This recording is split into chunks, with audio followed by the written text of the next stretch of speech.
Recoucou à tout le monde et bienvenue sur la chaîne de l'univers de l'ange Cathy. Donc, toujours en ce lundi 6 octobre 2025. J'espère que vous allez bien. Donc, il est 18h30 passé. Voilà. Et puis, le temps est moyen. Toujours pas de pluie, c'est très bien. Donc, comme promis, je vous avais dit que je reviendrais, mais après, je vais faire une pause parce que je m'aperçois que malgré ce que je recherche, ce que je partage, etc., etc., finalement, même si je fais certaines choses au sein de mon foyer, j'ai pas le temps de tout faire. Puis je suis un peu fatiguée, donc je ferai une petite pause par la suite. Donc, petit cappuccino, voilà. Puis je remercie les personnes qui pensent à Marie-Yvonne. Alors, j'espère qu'on va bientôt la voir en commentaire.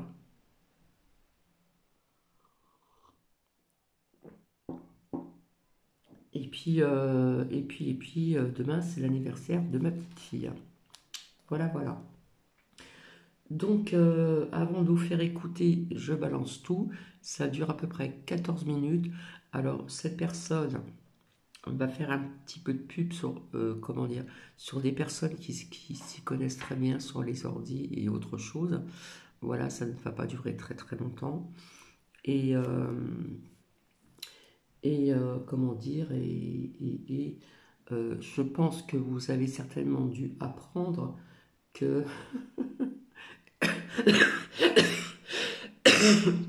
excusez-moi, j'en récolte d'avance. Apparemment, ils auront mis Bruno Le Maire comme ministre des Armées. Bah voyons, bah voyons. Ils cherchent vraiment à se trouver une place hein, pour ça. Hein.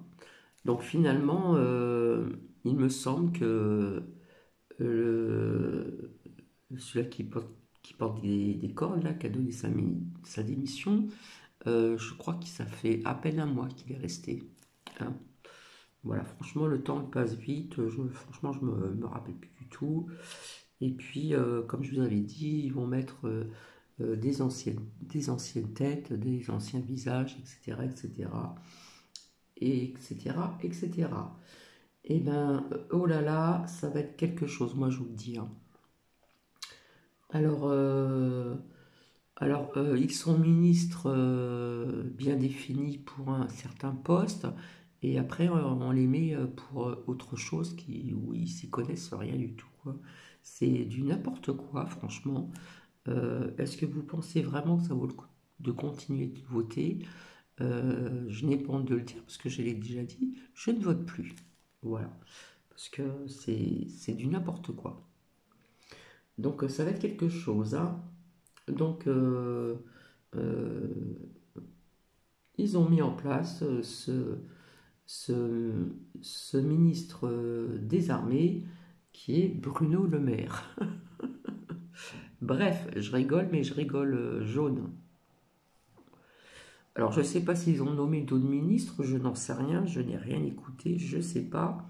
Quelque part, ça ne m'intéresse pas trop.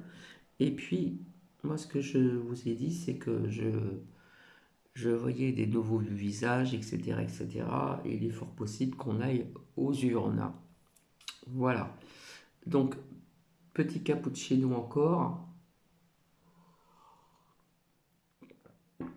Mais sincèrement, je reviens. Pensez-vous que cela va changer quelque chose dans notre vie, à nous personnellement, et non pas à eux? Je ne pense pas. Je ne pense pas, je vous l'ai déjà dit, et je le dis à nouveau. Attendez, je ferme la porte. Hop, comme ça c'est fait. Donc voilà la petite surprise déjà. Donc je ne sais pas s'il y a eu d'autres ministres mis en place ou enfin bref, nous verrons bien. De toute façon, hein,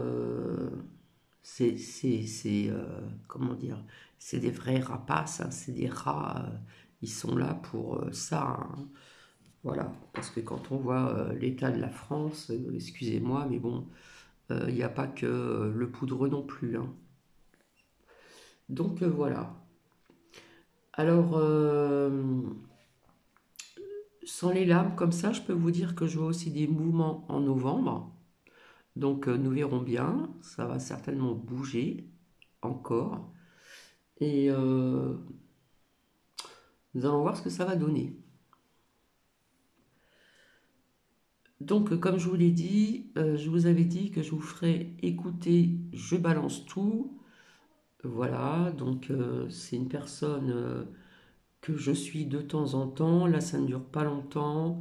Et puis, de temps en temps, j'écoute, je vois aussi ce qu'elle partage. Et c'est pareil, elle a une façon de penser que j'aime bien. C'est quelqu'un qui fait des recherches. Elle n'est ni médium, ni voyante, ni quoi que ce soit.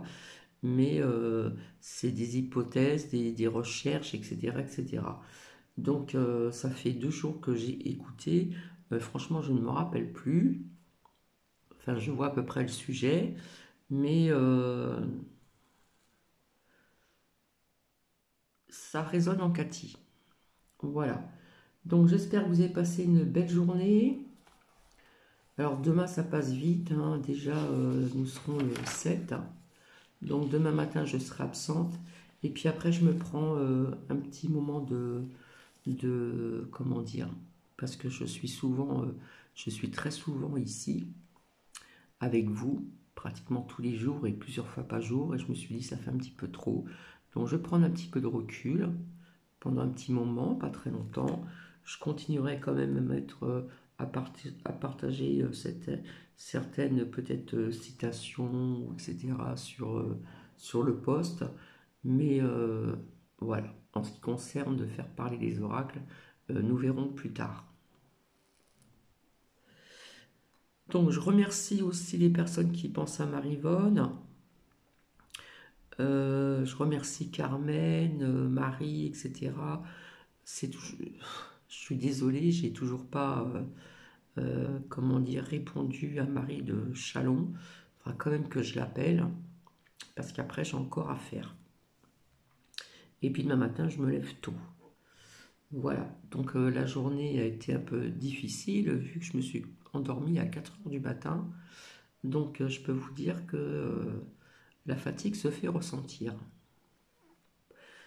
Donc, je vais vous lire la citation du soir. Bonsoir. Alors, en ce lundi 6 octobre au soir 2020, je sais plus, j'ai marqué 2026. Et non, non, 2025. Ah oui, je suis fatigué là. 2025, n'importe quoi. Cathy. Si un étranger est vraiment un ange, vous éprouverez une inexplicable sensation de calme, de paix en sa présence. Ceci est de Doreen Virtue. Donc, je vais vous faire écouter, ça dure quoi, 14 minutes plus mon petit blabla. Alors, je remets mon agenda, comment dire, à la bonne page. Voilà. Voilà, donc toujours en ce lundi 6 octobre. Donc je finis mon cappuccino. Donc 9 minutes passées, ça passe trop vite, hein. Pourtant je dis pas grand-chose quand même, mais bon, ça passe vite, hein. Donc je vous souhaite une bonne écoute. Et comme je dis tout le temps, on en prend et on en laisse. Et là, ça ne dure que 14 minutes. Donc 14 minutes plus presque 10 minutes là. Hein, vous calculez le temps que ça va prendre, ça ne sera pas très long.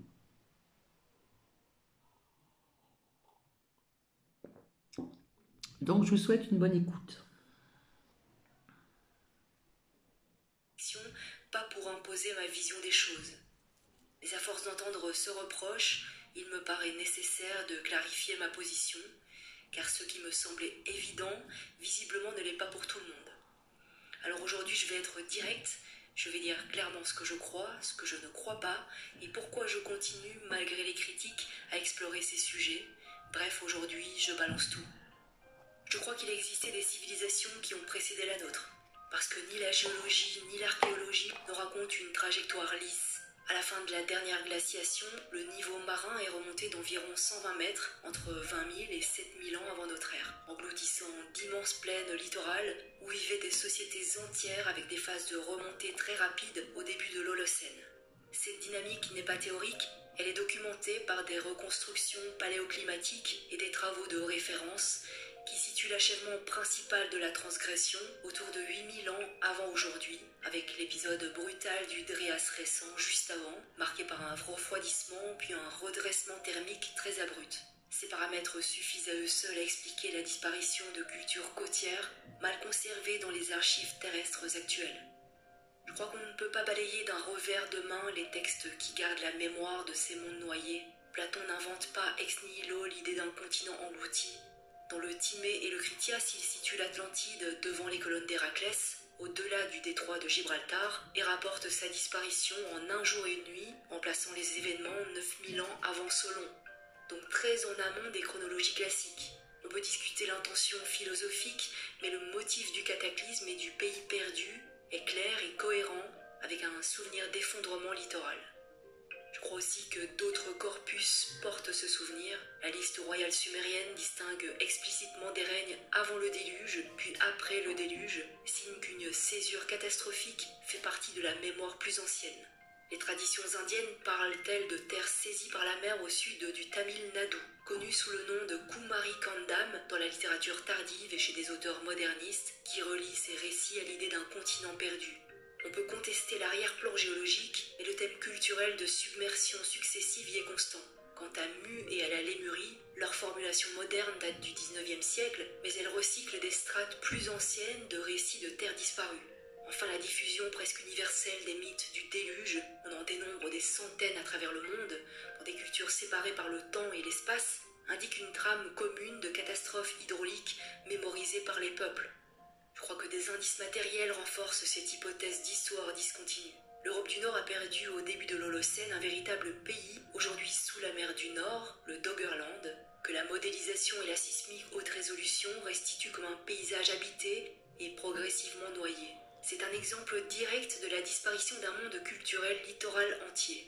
Dans la Méditerranée, des cités comme Tonis et Héraclion, port majeur de l'embouchure du Nil, ont été retrouvées intactes sous la baie d'Aboukir après des séismes, des affaissements et la montée des eaux. En Inde, les fouilles sous-marines de Dwarka ont livré des structures portuaires datées de l'âge du bronze, des artefacts cohérents avec les traditions locales d'une ville submergée, mentionnée dans le Mahabharata comme étant la ville mythique de Shiva.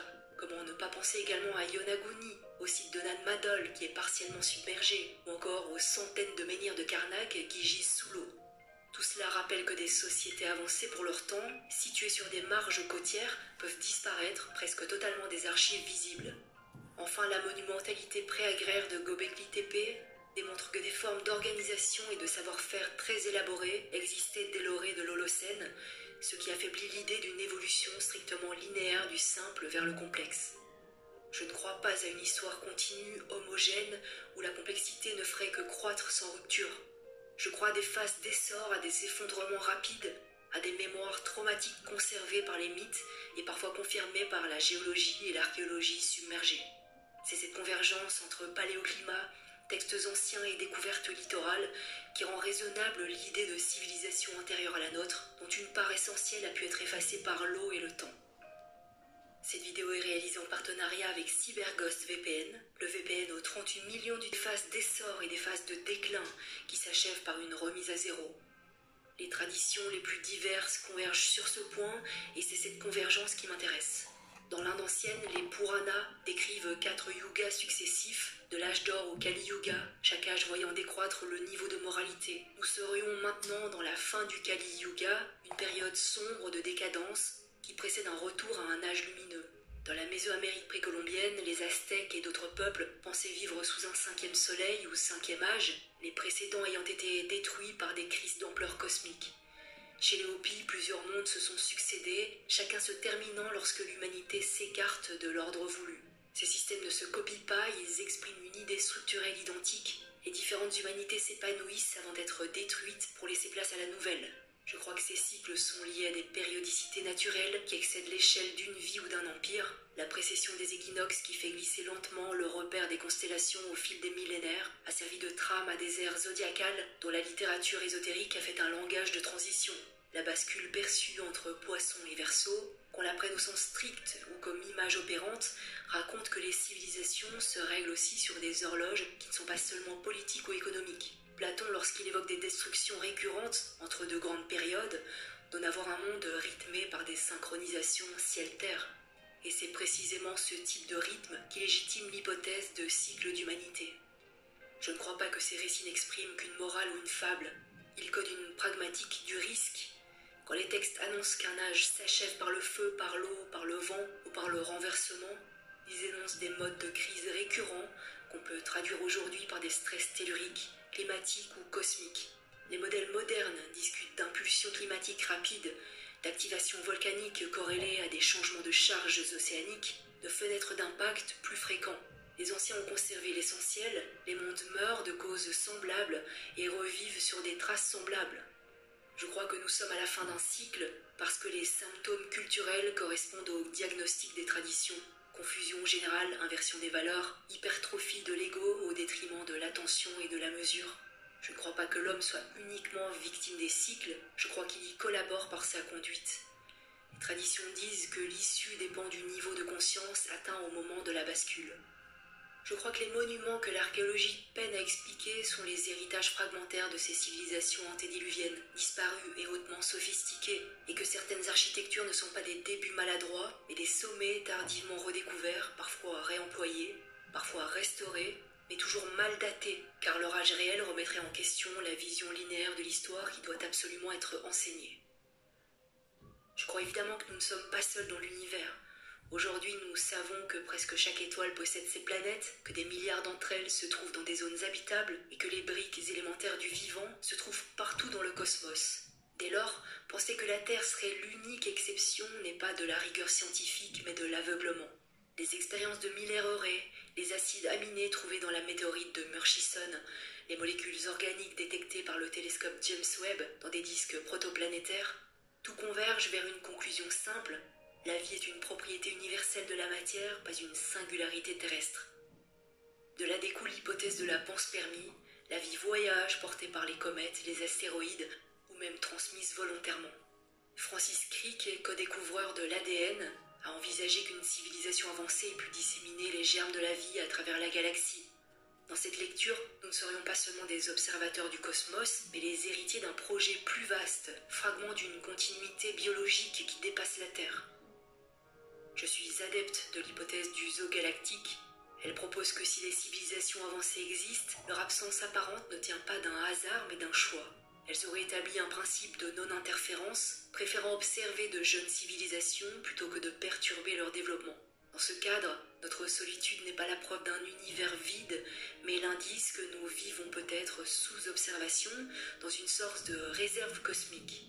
Nous ne serions pas les découvreurs mais les découverts, pas les observateurs mais les observés. Je suis également adepte de la théorie des anciens astronautes. Dans presque toutes les traditions du monde, les récits fondateurs parlent de dieux venus du ciel, de maîtres de savoir qui enseignent l'agriculture, l'astronomie, les lois avant de repartir. Je crois que de nombreux récits fondateurs décrivent l'histoire d'êtres de chair et de sang, et non d'entités éthérées et abstraites.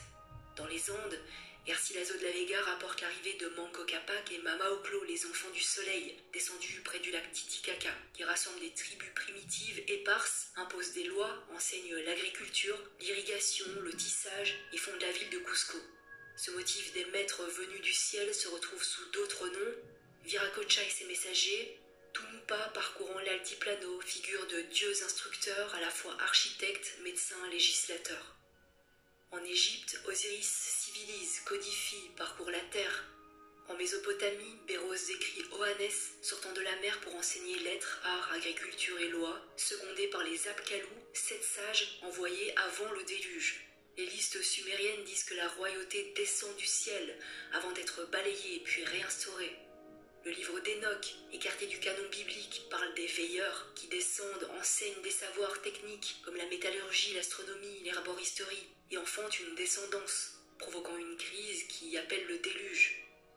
D'autres traditions conservent l'idée d'hybrides et de héros d'autrefois, écho brouillé d'un contact, partout le même schéma, intrusion, enseignement, réforme des mœurs, puis retrait ou châtiment, et la fondation d'un ordre nouveau.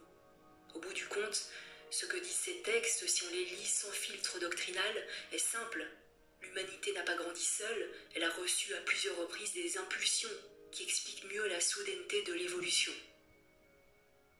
Je crois que depuis la nuit des temps, des hommes et des femmes d'une qualité particulière ont été choisis pour être les dépositaires d'un savoir basé sur les éléments dont nous venons de parler.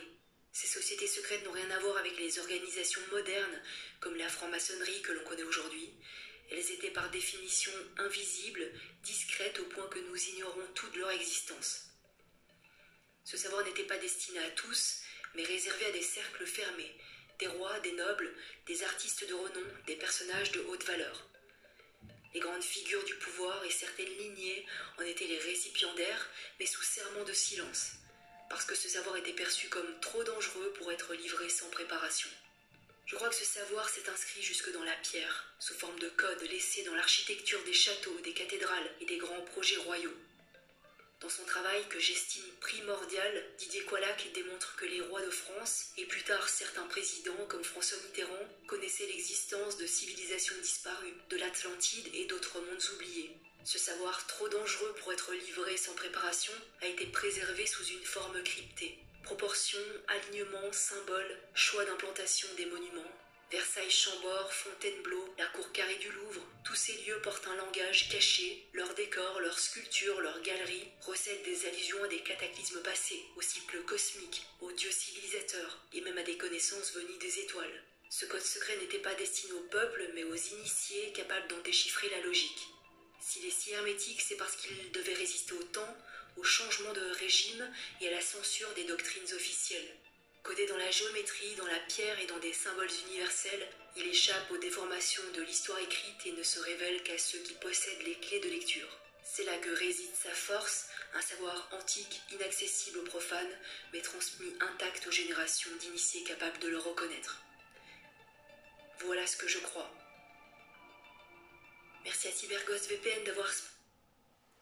Donc voici, donc ça n'a pas duré longtemps, vous avez vu. Donc je ne sais pas ce que vous en pensez.